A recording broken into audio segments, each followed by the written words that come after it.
أي باية فتحة الصدر من واحد يسمع نشرة الأخبار ويسمع حلقة الرؤساء وملوك وجيوش ودول، وتالي 5 مخبطين يقتلون بشعبنا فلسطين وأطفالنا يذبحون بيهم ويهينون نسائنا.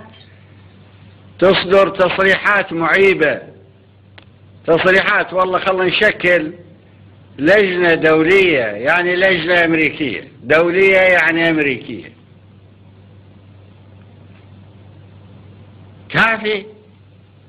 كافي قبول بالمهانة، كافي ضعف. ينبغي أن يوضع حد للصهيونية. وإذا هم ما قادرين ترى العراق وحد يقدر يحط لهم حد. خلوا ينطونا وصلة قاع ملاصقة وهم بس يدعمون من بعيد ويشوفون شلون نحط لهم حد في زمن قصير.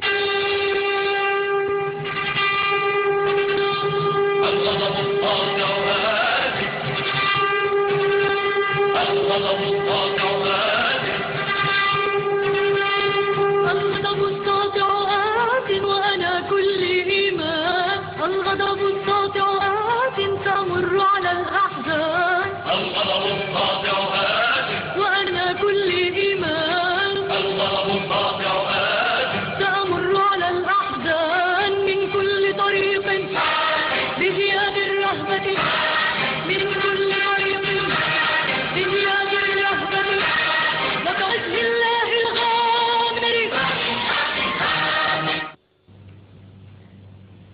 البعض من المسؤولين يطلع على التلفزيون يوصف لنا عبالك مراسل صحفي، يوصف والله هذا الطفل الصغير شلون خاتل هو وابوه ضربوه. ايش الحكي؟ مو هيك الحكي يابا. الحكي قول اسرائيل ترى اذا انتم ما تصيروا نوادم خلال 24 ساعة وتجرون سلاحكم تبعدوا عن الفلسطينيين، ترى أنا ما أقدر أقف بوجه إرادة الشعب. هذا إذا يريد يحكي دبلوماسية. إحنا ما نحكي دبلوماسية، إحنا نحكي مباشر.